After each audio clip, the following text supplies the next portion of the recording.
모닝체크부터 시작하겠습니다. 네, 보시는 화면은 위에 사진은 CS 2025 관련된 사진이 사진은 작년 사진이긴 합니다만 어쨌든 CS 관련된 내용이고 밑에 거는 이제 다음 주에 시작이 되는 JP모건 헬스케어 컨퍼런스 이 두 개 사진을 좀 제가 준비를 했습니다. 그러니까 이 두 개는 이제 이번 주부터 다음 주까지 계속될 어떻게 보면 이제 지난주 정도죠. 12월 중순 이후부터 계속해서 시장에 영향을 미쳐오기 시작했던 그런 재료다 이렇게 볼 수가 있겠습니다. 뭐 한마디로 얘기하면 이벤트 효과일 수도 있긴 합니다만 시장에 분명히 영향을 좀 미치고 있다고 봐야 되는 거고요. CS는 이제 7일부터 시작해서 10일까지, JP모건 헬스케어 컨퍼런스는 다음 주 14일부터 시작해서 16일까지 일주일 내내 이렇게 진행이 좀 되는 행사들입니다. 특히 이제 CS 2025는 이제 당장 이번 주 시작을 하기 때문에 7일 날 젠슨 CEO가 기조연설을 할 계획이고요. 또 여기에서 또 어떤 얘기들을 할지 아무래도 시장에 영향을 안 미칠 수가 없게, 또 가뜩이나 지난주 뉴욕 시장에서도 금요일 날 엔비디아가 4% 넘게 급등했던 것도 젠슨 CEO가 상당히 좀 AI 관련돼서 긍정적인 얘기를 할 것이다라는 그런 부분들이 이미 선반영됐기 때문이라고 봐야 되겠습니다. AI, 로봇, 양자 컴퓨팅 관련 주들이 상당히 좀 지난주부터 움직이고 있죠. 특히 양자 컴퓨팅 같은 경우는 이번에 별도 섹션으로 주제가 추가가 될 정도로 미국에서도 이번 CS 2025에서도 상당히 큰 관심을 갖고 있다 이렇게 볼 수가 있겠습니다. 이미 주가들 양자 컴퓨팅 관련주들은 많이 오르고 있는 것도 잘 아실 거고요.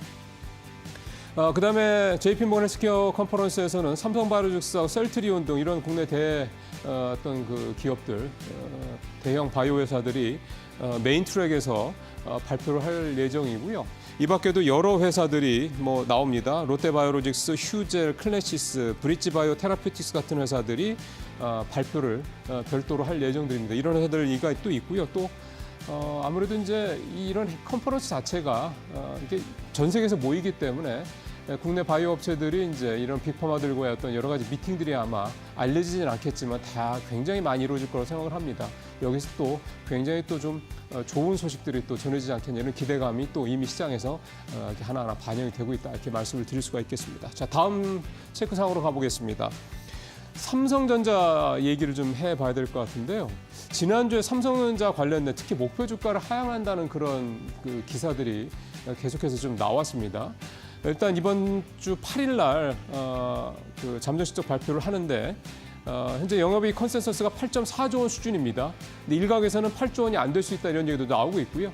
일주일 새 전망치가 보신 것처럼 7%나 좀 하락을 해서 어쨌든 삼성전자에 대해서는 좀 아직까지는 부정적인 얘기들이 좀 많이 나오고 있다 볼 수가 있겠고, 여기 좀 쭉 지난주에 나왔던 삼성전자 목표가 설정 추이가 나오고 있는데 이제 12월 달 한 달 내내 나왔던 것들을 좀 모아본 겁니다.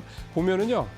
제일 낮게 지금 목표가를 내린 데가 7만 3천 원까지 내린 데가 있고요. 그다음에 8만 5천 원이 이제 상단이었습니다. 그래서 이 목표가가 현재 7만 3천 원에서 8만 5천 원까지 내려와 있는 그런 상황이고요.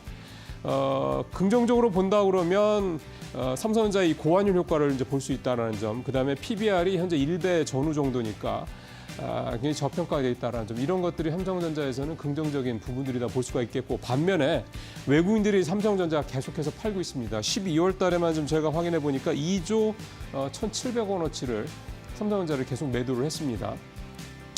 그다음에 이제 HBM, 원래 사실 작년 말까지, 작년 4분기에 이제 엔비디아 납품을 할 것이다, 공급을 할 것이다, 이런 얘기를 발표할 것이다라는 삼성전자의 공식적인 그런 발표가 있었는데 결국은 무산된 거죠.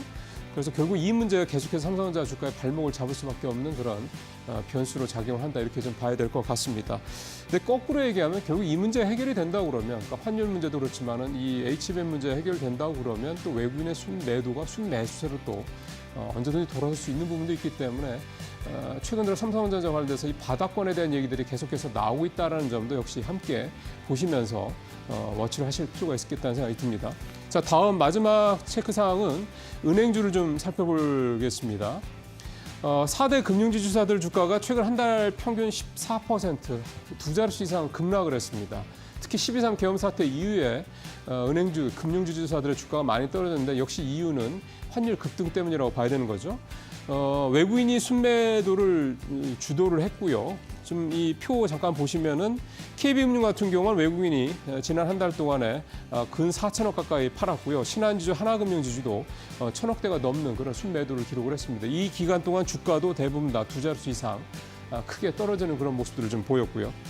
결국 이제 이렇게 외국인들이 금융주들을 많이 팔고 있는 이유는 금융주사들이 지난해 놨던 주주환원 정책의 골자가 CET1, 그 세트1이라고 보통 얘기를 하는데 보통주 이 비율, 이 부분이 보통주 자본 비율 이거가 떨어질 수밖에 환율이 올라가면 떨어질 수밖에 없기 때문에 그렇게 되면 결국 주주환원 정책이 뭔가 문제가 생기는 게 아니냐는 우려가 작용했기 때문이라고 볼 수가 있겠습니다. 그게 이제 외국인들이 금융주를 집중적으로 매도하고 있는 이유가 좀 되고 있겠고요.